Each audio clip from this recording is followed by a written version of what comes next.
Potentially the biggest trade in the history of the NBA.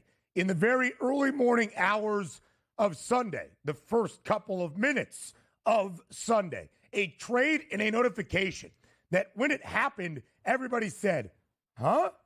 What? Is this fake? Was Shams hacked?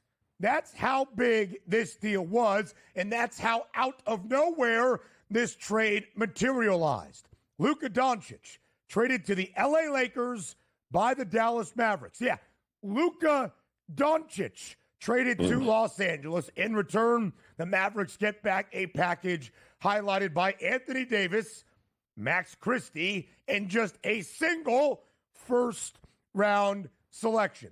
Joe, I'll start with the reaction because that really was a part of this. Everybody waking up on Sunday had they been asleep early on a Saturday night. Some out at bars in clubs with a trade so monumental that the DJ broke into the sound system to say, Luka Doncic is now a Laker. Where were you late on Saturday night or very early on Sunday morning when you saw this trade, and what was your initial reaction? I thought I was being punked. I really did. I thought it was one of those fake, Schefter account kind of things. And I'm like, oh man, maybe it's missing a letter. And I'm completely, this isn't really. It can't happen, right? 25 years old, a dude not even in his prime.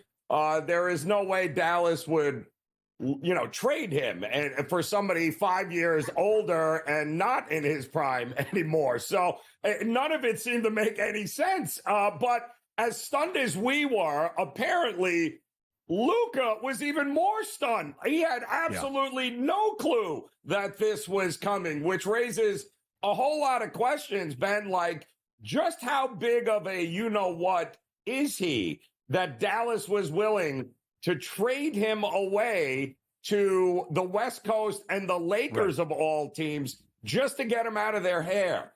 Kind of crazy. There is so much reaction, including what Nico Harrison, Dallas's GM, had to say yesterday in an emergency press conference so he could try to explain how this deal came together and what the F his thought process was. But spoiler alert, everything that Nico Harrison said sounded pretty dumb when you consider who Luka Doncic is. So many things went into the initial reporting of this trade, including now the NBA's biggest breaking news reporter in ESPN's Shams Charania having to back up his tweet with the trade details in the first line, Joe, saying, yes, this is real. Because everybody's initial response was, Shams Charania got hacked? Oh, my God. No, Charania had to say, this is real. Here is the deal. And we will break down that deal in just a moment. Another sign that you need to know that this is real and Luka Doncic is actually now officially a Los Angeles Laker. Can we go back to that B-roll footage of Luka Doncic in Dallas, but still to show with the Lakers logo next to everything that Luka is doing? Yes. Luka, although wearing Mavericks attire there, is going to be an LA Laker. A very subtle touch done by our SportsGrid team behind the scenes. Joe, we'll get more to the reaction. We'll listen to what Nico Harrison had to say, or at least discuss some of the quotes trying to explain the rationale in Dallas. I'm not sure any of it will ever make sense. Luka Doncic is not a good player. Luka Doncic is not an all-star. Luka Doncic is not just a guy that he might sniff all-pro consideration in his NBA career. This is his 7th season within the association. He has spent all of them with the Dallas Mavericks. He won Rookie of the Year in his first season in the NBA, 2018-2019. And then he has been an all-pro, first-team, all-NBA each and every season since. If you want to call him the best player on the planet, I would hear you out. If you want to call him a top 3 player in the NBA, you are correct. I have no idea why you would trade said player, willingly offer him up, and get back Anthony Davis, who was an all-pro player, by the way, in just a single first-round pick. But part of the rationale from the reporting and the reasoning was the Mavericks were fed up with Luka Doncic. They did not care for him all that much, and certainly, Joe, did not care for his conditioning practices or lack thereof. Basically saying, we traded Luka Doncic in the middle of the night because he's overweight. Yeah, but it's an ongoing issue. It has been an ongoing issue. And Dallas, before they had to fork over a supermax deal worth almost $400 million, which, by the way, you know, he at that press conference, he said, we have no indication that it wouldn't have been a bidding war, that he would have signed that extension with us anyway, at which particular point we would have had to have him on the open market and hoping that he would stay with us. So when you put it all together, this is a move where Dallas is a little bit more geared to trying to win in the now. And listen, the Lakers, we all knew it. They have to try to figure out what life is after LeBron. The Lakers figured it out because if they can keep him in shape, which is a big if, man, because it ain't going to get better as he gets older. If they can keep him in shape, then they have one of the best generational talents, dare I say, since a guy they had once named Kobe. Pretty impressive. Who cares if the guy likes to eat or drink a beer? He is the best player in the NBA, if not the best, top three. And who's the best player on planet Earth in basketball right now? Is he the model of physical fitness? No, and his name is Nikola Jokic. He would rather ride a horse in a buggy than play basketball, and he is still better than everybody else he is on the court with. Who cares if I'm taking crazy pills. I don't care if he's overweight. Get his conditioning in order, and maybe this will be a wake-up call for Luka Doncic. But the idea that he was traded because he is fat in the return that Dallas got back was one first-round pick, Anthony Davis, an all-pro. We'll talk about AD in just a moment. AaronFox was shipped to San Antonio last night, and the Kings got back 3 first-round picks and 3 second-rounders. It's Luka Doncic. More next. Live right here on this Monday morning on the early line on SportsGrid. Again, it is Super Bowl week in the Big Easy. We are now just 6 days away from Super Bowl Sunday and Super Bowl 59. But on the first Sunday, without an actual NFL game since Sunday, September 8th, the NBA said, don't you fret, we are here to deliver. Not with great action around the association, but great drama in the biggest blockbuster deal perhaps we have ever seen in the history of the association. Is that recency bias? No. It is the first time in NBA history, Joe, that 2 players who were selected to all NBA teams the year prior were traded for one another in the ensuing season midway through the year. And this was not floated like, Luka Doncic is unhappy in Dallas. Doncic might be up for grabs if somebody can make a compelling offer. This happened in the shadows. Dallas general manager Nico Harrison, yesterday at a press conference, had a lot to say, but basically detailed how the initial conversation between himself and the Lakers GM Rob Pelinka occurred. He called Rob. He said, we'll give you Luka Doncic. Rob Pelinka said, what? Are you serious? No way. You can't be serious. It turns out that he was. And they held this in secret for the last few weeks and then finalized the deal late Saturday into the very opening minutes of Sunday. A deal that was finalized before Mavs head coach Jason Kidd was even told about it. I mean, I have no idea how to categorize what Mavericks GM Nico Harrison pulled off, Joe. All I know is that he shipped off Luka Doncic without telling Luka about it and without really opening up the highest bid for a generational top 3 player in the NBA.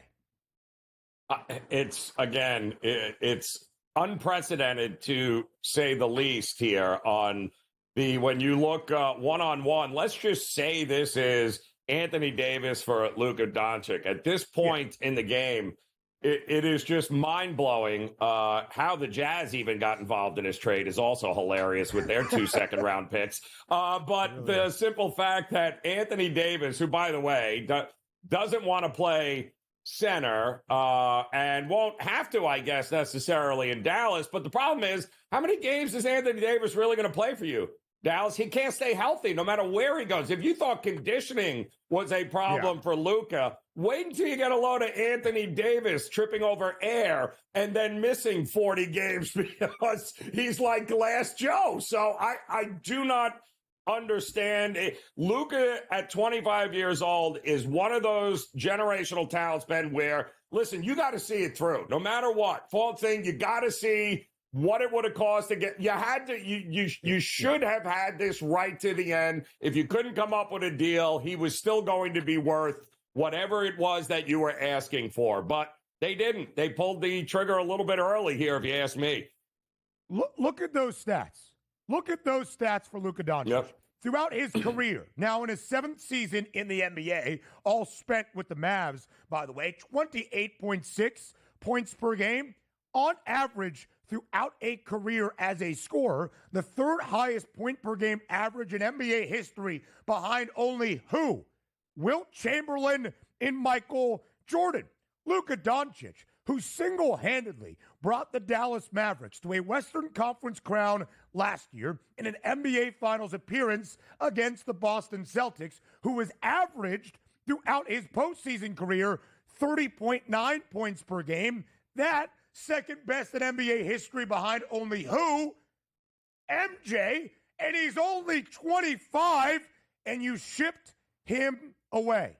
Again, we will talk about Anthony Davis because AD was almost an afterthought, a castaway yesterday. AD is still playing at an all-NBA level. It has been largely healthy throughout this regular season for the Lakers and last regular season for Los Angeles as well. But the idea that Luka Doncic's conditioning and his lack of availability or serious manner in basketball was the issue, so you turn to Anthony Davis to win now, is insanity. It should cost Nico Harrison his job. We will see if it eventually does. Nico Harrison was asked yesterday, have you spoken to Luka Doncic? And Nico pretty much said, I don't think he probably wants to speak to me right now. And we'll talk about the Supermax component of this conversation because Luka is no longer entitled to that in Los Angeles. I mean, there is so much that we continue to break down here on the early line. Up next, we continue to talk about the blockbuster deal between the Mavericks and the Lakers that sends Luka Doncic to Los Angeles, Anthony Davis to Dallas, and the Utah Jazz included in the deal as well. We heard from Mavs GM yesterday. Nico Harrison tried to explain how this blockbuster deal came together and what his thinking was behind it. He hinted at the Supermax and not being sure if Luka Doncic would sign said extension this summer with the Mavericks. But one of the issues with that line of thought is that Luka Doncic had made no indication he did not like Dallas, would want to become a free agent, would not be interested in signing what would have become the largest and richest contract in NBA history. And Luka Doncic was eligible, for said Supermax in Dallas. He is not eligible for said deal with the LA Lakers. So Luka Doncic would have loved the idea of becoming the richest player in NBA history, as Luka shared in his statement after the deal yesterday, saying that he has only known Dallas. It's the place he has been since he was an 18-year-old, drafted technically by the Hawks, but quickly traded to the Mavs on draft night back in 2018. Joe, even that line of thinking from Nico Harrison doesn't make a lot of sense to me, because either you say we are unwilling to offer up the largest deal in NBA history to one of the great talents the sport has ever seen, or you are saying we're not talented enough to make sure he stays in-house. And that's why we traded him. None of it makes sense from that rationale perspective, in my estimation. No, unless, and they're not saying it, Ben, but unless it was already known in that building that he was gone in 2026, he wasn't coming back. And that was it. So he wasn't going to sign the $345 million Supermax. He was going to hit the open market. And that would have been the end of it. But there's obviously something else going on behind the scenes that we aren't privy to here, because none of this on its face makes any sense when given the fact that we saw Rudy Gobert get traded for a handful of first-round picks. We saw Mikal Bridges get traded for a handful of first-round picks, and basically Doncic went for one. So none of this makes any sense unless we're missing a big piece of the puzzle here.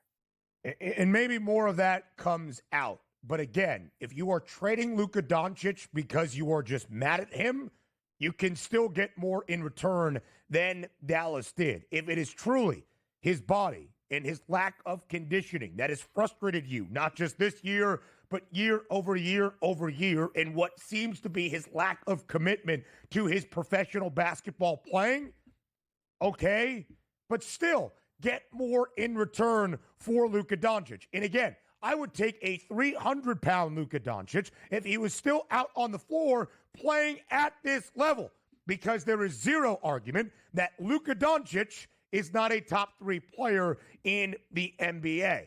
Now, Joe, part of this conversation is the lack of return the Mavericks got back for trading Luka Doncic, a generational player in the NBA's history. But one of the pieces, of course, is Anthony Davis. And it's not some wily veteran in AD. Max Christie, a promising young guard the Lakers had out of Michigan State, should be a nice piece for the Mavericks moving forward. Just that single first-round pick, which is fireable in its own right for Nico Harrison. But Anthony Davis was a little bit disregarded yesterday. He is still a 10-time NBA All-Star. He is a 4-time All-NBA first team, made All-NBA second team a season ago, still a 5-time All-Defensive Team player in the NBA as well. He is 31 years old. He turns 32 in just a couple of months, in March, in about a month and a half. But he is playing at a very high and All-Star, All-NBA level this season. Thank you again for that Mavericks logo. So we do know that Anthony Davis is headed to Dallas. This is his 13th season in the association. And AD is still a very, very talented player. But the idea that Dallas, as Nico Harrison tried to share with us yesterday, is fully bought in and in a win-now mode because they dealt Luka Doncic and got back Anthony Davis is so stupid I can't even understand it. It's not. I mean, listen. Win now, defense first, yada yada yada. All those things that he said there makes all sense. But the bottom line is, you traded for a 31-year-old, extremely injury-prone, I guess now power forward who doesn't want to play center. Correct.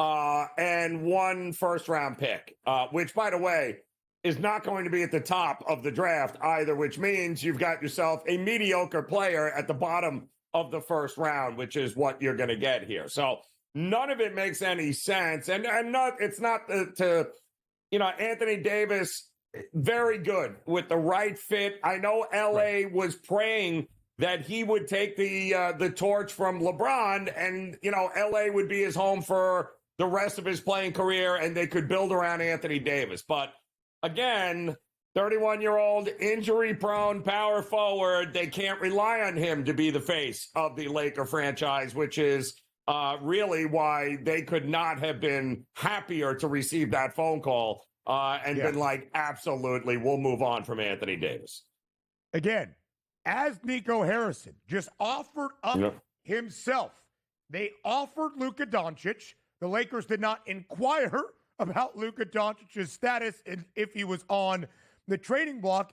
And Nico Harrison even said that when he started speaking to Rob Pelinka, the GM in LA, about the potential of this deal, Rob Pelinka, like the rest of us, was stunned and shocked that Luka Doncic could actually be traded to Los Angeles. And for that return, again, if Anthony Davis was still 25, as was Kyrie, maybe this would make some more sense. But they are not. To AD's credit, he has played 42 of 47 games this year with the Lakers. He has avoided injuries that have plagued his career because just twice in the last 7 NBA seasons has AD played more than 60 games. That is a concern. from the defensive side of it, Anthony Davis is, of course, an upgrade. He doesn't need to be the center in Dallas. They have guys like Derek Lively to do just that, which is something Anthony Davis has expressed that he desires. Kyrie Irving is there in the front, in the backcourt as well. You can understand why on paper from the X's and O's, this makes some sense for Dallas outside of the context of shipping away Luka Doncic. But again, when you add back in that very large context, it really doesn't. Luka Doncic, not a great defensive player, oftentimes does not expend all that much effort and energy on that side of the floor. There was that moment in Game 3 of the NBA Finals this past year where Luka Doncic picked up his foul, maybe like a third or fourth foul for being in a bad position, yelled at his bench, challenged that because it wasn't my fault I was in a bad spot. That was a bad call by the refs. Is that a part of the microcosm of the disagreement between effort and play from one of the three best players in the NBA and how the Mavericks want to construct things in Dallas? Perhaps. But again, it makes no sense. Now the updated outlook for the LA Lakers, who right now are actually in a pretty decent spot. Big win for the Lakers on Saturday night, by the way, inside Madison Square Garden against the New York Knicks. The Lakers are 28-19, Joe, in that fifth spot in the NBA's Western Conference, where the Oklahoma City Thunder are pretty much in prime position. But you know who now has the third best price to win the Western Conference crown? That would be the Lakers. Yeah, and that would be a giant mistake to think that they'll do anything except fold this year. LeBron and Doncic are not a great fit, folks. They're two guys that have to have the ball in their hand in order to be at their best, and that's not going to work. So they better figure something out quickly. Otherwise, the Lakers ain't going anywhere. We haven't even really talked about LeBron James in this perspective. We will up next. As you can tell, this blockbuster and all the NBA things we have to discuss, the highlight on the overall. So now the blockbuster trade is done between Dallas and LA. Where does it leave both organizations this year and, of course, beyond? From a future perspective, having Luka Doncic maybe for the next decade plus in Los Angeles, sensational.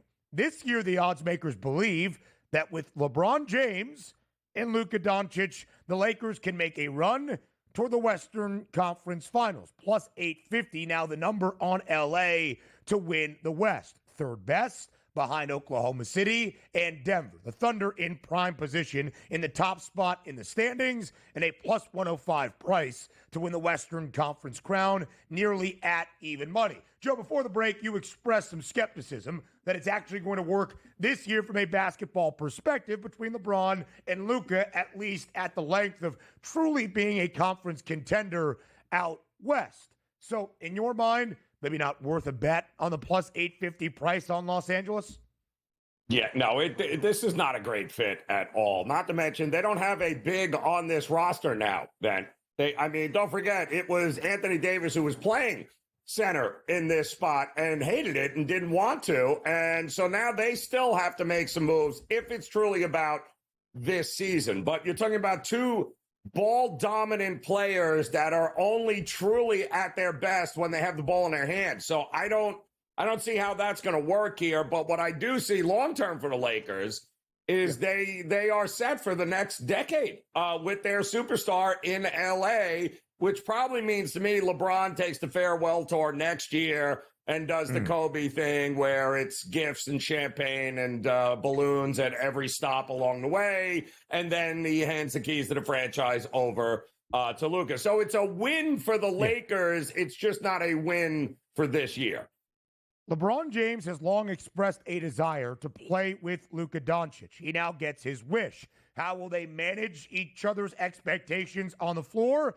That remains to be seen, because LeBron wasn't like, hey, Rob, by the way, just in case if Luka Doncic is available, maybe trade Anthony Davis and only one first-round pick for him. LeBron James, like the rest of us, had no idea that this was happening. The Lakers beat the Knicks in Madison Square Garden on Saturday night. By reports, LeBron James went out to dinner with his family and found out, much like the rest of us, a call, though, from Rob Pelinka before the deal was finalized. and the tweet was shared by Shams Charania. He loved AD, that being LeBron. They won a championship together in the bubble in the 2020 campaign. I'm sure he is sad to see Anthony Davis go. I'm sure he is very happy to see Luka Doncic return in his place in Los Angeles. Any idea that trading for Luka Doncic now could mean the end of LeBron James in LA this season has already been kind of disbarred in a way. LeBron James is not going to be dealt by reports, at least is what we expect right now ahead of Thursday's NBA trade deadline. And you can try to tell all of us anything you would like on how this bolsters Dallas, how it makes the Mavericks more of a contender than the team that Luka Doncic almost single-handedly led to a Western Conference championship last year and an NBA Finals appearance. But it doesn't. Dallas is now 19-1 to win the Western Conference. Joe, they entered this year with Luka Doncic after winning the West a season ago with one of the four best prices around a plus 500, plus 550 number, even before the weekend, when they still had Luka Doncic, despite the fact he has not played since Christmas Day. They were 10-1. Their price nearly doubled after dealing their franchise superstar in the state of Texas. Yeah, it's head scratching on a lot of different levels here. And then, of course, they rolled nobody out last night and got absolutely boat raced by the Cavaliers, who, and they're still trying to figure it all out. But the reality is, if they can get AD back healthy after this abdominal strain here, I will be interested to see, because they will be a defensive force, this team, for sure.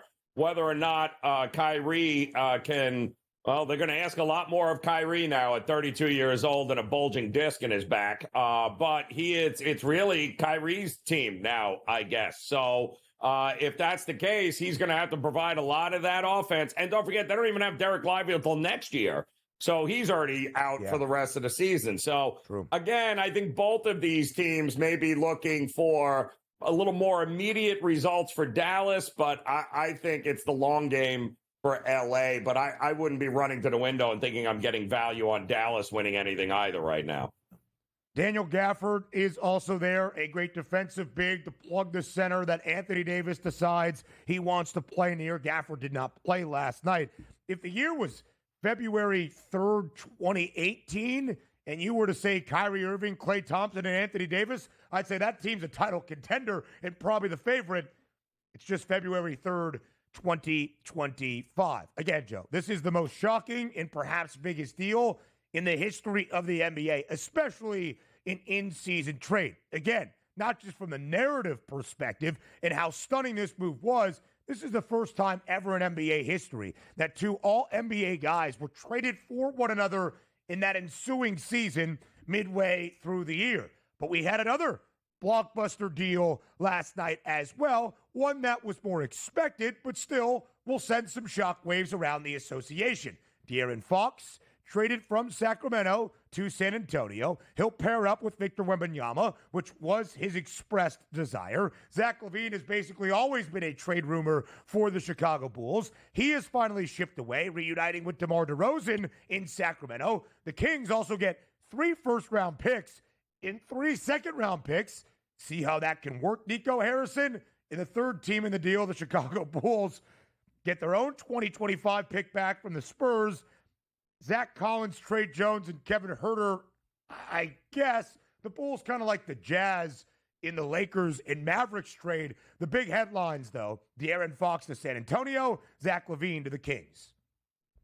Yeah, and by the way, they already have the face of their franchise for the future in Wembanyama, along with, I don't know, the other. They have 8 players, Ben, that have played at least 500 minutes together this season. So they lost no pieces, and they just added a superstar in there that is only going to make this team better. If you want to bet anybody today and take a shot at a flyer, it's the San Antonio Spurs. We'll talk about that up next on the early line. A weekend of blockbuster trades around the association. One that was more expected last night, but still a very large deal in the NBA. Zach LaVine makes his way from Chicago to Sacramento. AaronFox, in return, heads to San Antonio as he wanted to, and the Chicago Bulls get back a crop of players and their own 2025 first-round pick back from San Antonio. We'll talk about Zach LaVine reuniting with DeMar DeRozan, perhaps in California's capital, in just a bit. But the real headline, Joe, is the AaronFox. He wanted to be dealt from Sacramento, did not really want to be there in the long term, wanted to play with Victor Wembanyama in San Antonio, and that's exactly what he gets. AaronFox has spent all 8 years of his NBA career in Sacramento. Big weekend for guys that were drafted 5th overall in 2 consecutive NBA drafts. Luka Doncic in 2018, traded, of course, to the Dallas Mavericks, or he was drafted 3rd overall, Trae Young 5th. Regardless, the AaronFox 5th overall in 2017 by the Kings. And that's been where he has been the entirety of his time in the NBA. Oddly enough, just an all-star once entering this season in his NBA career back in 2022-23, but still a guy that averages 25 points per game, over 6 dimes, and 5 boards, and now pairs with Victor Wembanyama, making San Antonio perhaps rather enticing in the Western Conference. Not only does he get Victor Wembanyama, but he gets every other young player that San Antonio has built around Wembanyama over the last couple of years. So they literally lost nothing, but they gained a all-star point guard that is going to bring in some leadership. That's going to be great for everyone, and they still have all their cap space, Ben. They got all of these young players on rookie deals, so they're not making any money. They got all their draft capital. The San Antonio Spurs are in a position to do whatever and build this roster in any way they want. I don't know another team in the NBA that is sitting as pretty as the San Antonio Spurs are right now. It's interesting because the Spurs, from a record perspective, are 4 games below 500, 21 and 25. The updated outlook for San Antonio is a little bit different than what we just discussed with the Mavericks and where they stand now without Luka Doncic and, of course, the elevated ceiling, it would appear, for the Los Angeles Lakers. The Spurs don't have a short price to win the Western Conference. They're 4 games below 500. If the season ended today, the Spurs would miss out on the play-in tournament out west by 2 spots. But they're only 2 games back of the Kings, who occupy that 10th and final position around the Western Conference, the 4th and final to make the play-in tournament. You see that plus 360 price on the Spurs to make the playoffs. If they are in the play-in tournament, that would require at least 1, if not 2 wins. Do you think there are any markets right now, Joe, on Wemby, in AaronFox, in San Antonio, that would be a desirable wager, whether it's win total, playoff price, or maybe even a bigger number down the board? That wouldn't shock me if the win total is in play, or the playoffs for that matter. Ben, are they legit going to be Western Conference contenders, the championship contenders? Probably not this year, but certainly a team I'd be looking forward to backing over the next couple of seasons. They are sitting pretty, and once again, I don't know how San Antonio does it, but they're going to be relevant for the next decade or so again, just like they had been prior to these last couple of years. Plus 125 is the price on the Spurs to make the Western Conference play in tournament. To Joe's point, the last time San Antonio had the first overall pick, they had it twice previous in franchise history. They drafted the Admiral, David Robinson, and then Tim Duncan. And they saw rather immediate success with both bigs rather quickly in San Antonio, and then sustained success for many, many seasons in the NBA with the Spurs. So, after such a monumental weekend in the NBA, past the midway point of this year, with the trade deadline now just a few days away on Thursday, All-Star Weekend coming up in just a little bit as well, here are the NBA championship odds. So put these into your brain, and remember, the Celtics, the reigning champs, and the title favorites all year still have that shortest number. But the Thunder, not all that far behind. The Cavs, the best record in the association, 40-9, plus 750. The Knicks, Nuggets, and the Lakers, who slashed that price in half, now 19-1. It was 40-1 before the weekend in acquiring Luka Doncic. Live from New Orleans, Kevin Walsh joins us to start Hour 2 next. We welcome you to Hour number 2 live right here on a Monday morning to kick off a new week on the early line. Not just a new week, but Super Bowl week. So live from New Orleans, let's not bury the lead, OK Dubs Kevin Walsh joins us here on TEL. And I promise we will get some of Kevin's thoughts in the early build-up to Super Bowl 59, where his Birds will face off against the Chiefs. But Kevin primarily joins us to recap the craziest weekend we have seen in the NBA in quite some time, with the blockbuster trades that we saw in the most shocking development perhaps in NBA history. So Kev, as always, thank you for your time. Thanks for joining us here live from the Big Easy. Listen, we had to make it happen in the most ironic fashion possible. During the NBA's Sky is Falling rating season, they overtook the lead of the Super Bowl week. So, yeah, I don't know how they managed to do that. I guess they, out of nowhere, traded one of the 5 best players in the sport, probably before he even reached his prime, and nobody even knew it was a remote possibility. Kevin, first Sunday without an actual NFL game since Sunday, September 8th of 2024 in this season. And the NBA waited, about 12 minutes, a little bit after midnight, when we got the shocking news from Shams Charania that allowed all of us to look at our phones if we were still awake and say, what? Shams was hacked? This can't be real. For OK Dubs, though, let's peel back the curtain and display your Saturday night. A trip to Madison Square Garden to see LeBron James and the Lakers beat the Knicks outright as an underdog. You must have enjoyed that in the Big Apple, in the world's most famous arena. To come home, Kev, get ready for your flight to New Orleans the next day and see that news. What was your initial reaction to the tweet that Luka Doncic was being traded to the Lakers? I mean, look, we'll peel it back the whole way. I'm very glad that the AD jersey was a little snug on the hips, so I didn't wear that to the game actually itself. We drove back to Queens, so you can imagine I'm running around the house. Connor, you believe this?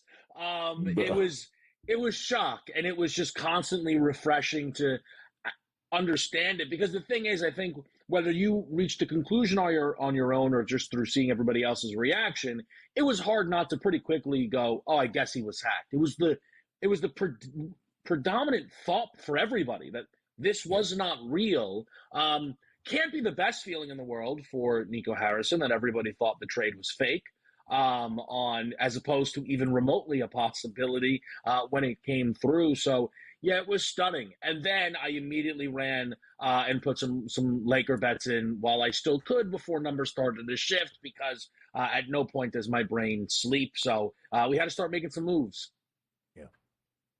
Yeah, I'm still laughing at this because I thought it was a fake account myself, and I'm like, oh, we're being punked at midnight. This is great. But play it for me, Kev. Here, Luka comes back from the calf injuries on the court with LeBron.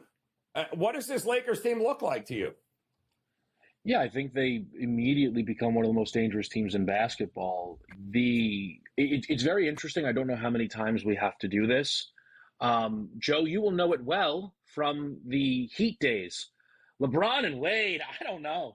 I mean, these guys both need the ball. I'm not sure they can be, they made the finals every year?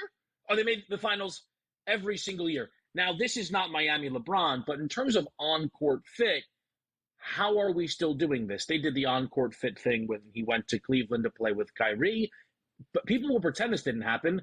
They did the on-court fit thing when he was playing with Anthony Davis. Every time LeBron is next to someone new, we go, I don't know if this is going to work, and it's completely bizarre. So that aspect of it will be more than fine. Yes, they need to sharpen up the edges of the roster, but for what I believe is the actual first time in LeBron's career, he's not the best player on his team. The Lakers and LeBron tried to will that into existence with AD being the lead guy. He never truly was, and I think everybody knows it. Luka is better right now than LeBron James, which means LeBron's the second best player on a team. That's incredibly dangerous. We'll continue to talk about that Lakers outlook in just a little bit. But, Kev, when you saw not only that this trade was real, and Shams Charania then had to back that up and say, no, this is not fake, this is real, but what the trade details were, in return to Dallas, Anthony Davis, second team All-NBA a year ago, having a great All-Star year this season in L.A., the promising young prospect in Max Christie, but only a single first-round pick. What did you make of the actual components of this blockbuster trade? So I think the thing that is, I want to clarify, I don't agree with the Mavs' evaluation of Luka or even Anthony Davis, respectfully. But they didn't want multiple firsts. They could have had, everybody talked like, oh, they could have had this. They didn't want any of that. They wanted Anthony Davis. I believe they traded for AD as much as they traded Luka, if that makes sense. They felt that getting Anthony Davis back was incredibly important. I don't think, if you talk about best players in terms of trade value, AD is inside that top 10. I do think he's inside that top 20. I think Dallas thinks AD is closer to that top 5 range, and maybe more importantly, they don't see Luka inside that top 5 range. Again, I think that's insane, but I think that is why they didn't ask for both Laker unprotected first-round picks. So, play it back for me here. AD comes back. It's now Kyrie's team. Kev, what is Dallas now? No Lively. So, what are we talking about here? So, it is, I believe, AD's team, because AD now gets his wish of playing the 4. The Mavericks have not 1, but 2 legitimate centers. Well, they have 3 centers on their team. It's just AD still doesn't think he's a center. So they have Gafford and Lively that they can play next to him when they're fully healthy. And that's, I think, one of the things about this where we've heard how Luka was so disappointed and it's costing Luka Doncic over $100 million probably, this move from Dallas to LA. We've not heard AD's upset at all. AD goes out there and has the sit-down interview with Shams Charania. I don't think it's that AD was desperate to get out of LA. I think Anthony Davis was legitimately tired of playing the 5. I think he sees it as something that's taking years off his career. I think he blames that for his injury issues.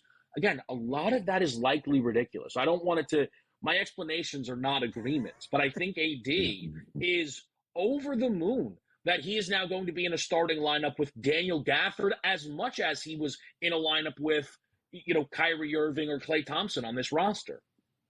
And I don't think that should be overlooked either. It almost was like Anthony Davis was old parts and scrap metal traded back to Dallas. He was still all-NBA second team a year ago, just made the All-Star team and was an All-Star selection for the 10th time in his NBA career and has been healthy this season. 42 of the 47 games the Lakers have played, AD has been out there. You see the career resume for Anthony Davis. But, Kevin, this is Luka Doncic. Luka Doncic, who you said earlier in this segment was a top 5 player in the NBA. Where do you still consider Luka ranking in the pantheon of the association right now? Yeah, I mean, Luka to me is comfortably in the top 5. I would tell you he's the 3rd best player, and I would also tell you from a trade value perspective, he is the 2nd or 3rd most valuable player in the league, and there is a big drop-off after the top 3. It's Wemby, it's SGA, and it's Luka. Wemby's in his own tier, Luka and SGA are their own tier, and then there's a big drop-off when you consider age and ability. Few are on Luka's level. Yep. And so we'll talk about what Luka Doncic now means to the Lakers and what the ceiling is in LA this season. With Kev up next. Live from New Orleans, Kevin Walsh here for a second consecutive segment to react to the wild weekend that we saw around the NBA in the multiple blockbuster deals we had in the association. But of course, Luka Doncic is now officially a Los Angeles Laker. Because of the calf injury that he suffered on Christmas Day, Luka hasn't been back on the floor since late December. But assuming he will be very, very shortly, Kev, how do you now look at this Lakers team? You mentioned it. You bet them on Sunday morning after this trade was actually the real deal. A price at plus 850 that prior to the weekend to win the West was 25-1. An NBA championship price 40-1 before the Luka deal that is now cut in half and then some at 19-1. What will be considered a successful second half and beyond for LeBron, Luka, and the Lakers this year? I love that question because here's the reality of that question, right? What will determine a successful season will determine how honest people want to be.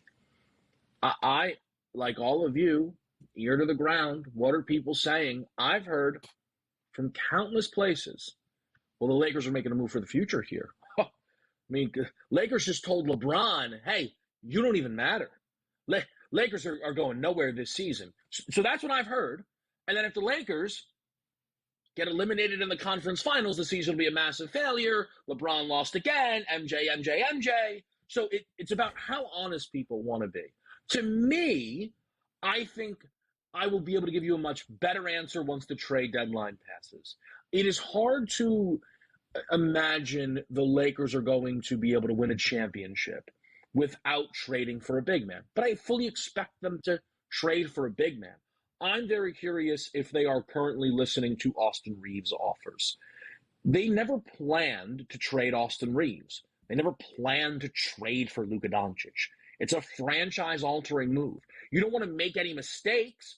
You're not forced to trade, right, Ben and Joe, Austin Reeves? But it is on the board now that you could trade Austin Reeves if it helps you round out this roster in a number of ways, because this team could still use some additional perimeter guard-specific defense. Yeah, and that's really the thing. So, I mean, if you're Pelinka and you're the Lakers, who do you want to add here? Who is you got to get a big, right, of some sort. So yeah. Who would you pick up the phone and call? So I think Robert Williams should be able to be very easy to get out of Portland. The problem is he is very injury prone. But Robert Williams in the 21 minutes a game he could give the Lakers would probably lead basketball in net rating playing next to Luka Doncic and LeBron James.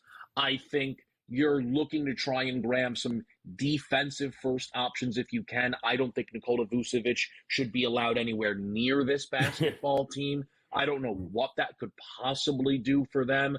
Jakob Poeltl makes sense. I mean, who understands the cap these days? I imagine bringing in Luka could take the Miles Turner stuff off the table, or it makes it more likely. Miles Turner would be an excellent fit. I think you want yourself a defensive big if possible. Clint Capella is another in Atlanta that I imagine could be had for a song. Okay, so here are the NBA championship odds. Trade deadline is Thursday. We still expect a flurry of moves. The reigning champs and the favorites all year long. The Celtics are still that, but only by 20 cents in front of the Thunder. The Cavs at plus 750. Knicks, Nuggets, and know that price on the Lakers, 19-1 right now. Quickly, Kev, before we get to AaronFox, on the Mavericks, Nico Harrison is trying to sell everybody that Dallas is now win now. Do you think the Mavericks will actually win now? No, just so people know, the Mavericks were my preseason pick to win the NBA championship. That's how high I was on this team. So I should have probably said that earlier, just to let people know how much I disagree with his thought process here. They had a roster that could win a championship. They lost Luka to just get extra big depth. It's a preposterous move. The incredible thing is they could win the championship, and I still don't think their fans would forgive them for this decision. I think the Mavericks will be good. I think the Mavericks could be, frisky in a postseason series. I don't believe they are now a legitimate championship contender as constructed. What is the ceiling now, Kev, for San Antonio that landed a pretty big piece yesterday? And once again, I don't know what the hell the Bulls are doing, but San Antonio seems to know what they're doing, Kev. Look, Bulls are along for the ride. I won't disagree there. I don't really know what Sacramento's doing, though, of being like, can we get LaVine and DeMar back together? It's like, no, why would you ever do that. My thing is, I'm annoyed about this for everyone involved. Fox is a good player. He's all-star caliber. He and Wemby is an excellent pairing. I don't understand why San Antonio needed to do this now. I know they didn't have to give up all that much, but was Fox going to refuse to go there if they didn't trade for him this moment? Was Fox going to refuse to sign there? They are not contenders with this move this season. So then what was the rush? That was my only thing about it. I think, the pairing works really well, but it's not as if De'Aaron Fox has this huge resume of like, oh, Wemby plus Fox makes you a contender. The whole thing is Wemby makes you a contender.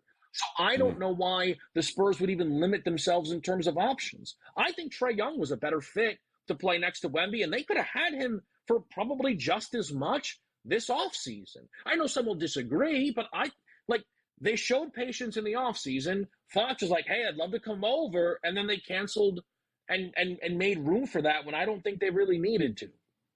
A lot of picks dealt back to Sacramento. They get 3 first-rounders, 3 second-rounders. The Bulls get back their own 2025 first-round pick from San Antonio. But, yeah, it's really a focus on Victor Wembanyama making his first All-Star game this year alongside De'Aaron Fox, who has been in the NBA now for an 8th season, only an All-Star once. Talented, but where does this really elevate a Spurs team that is currently 4 games below 500 at 21-25?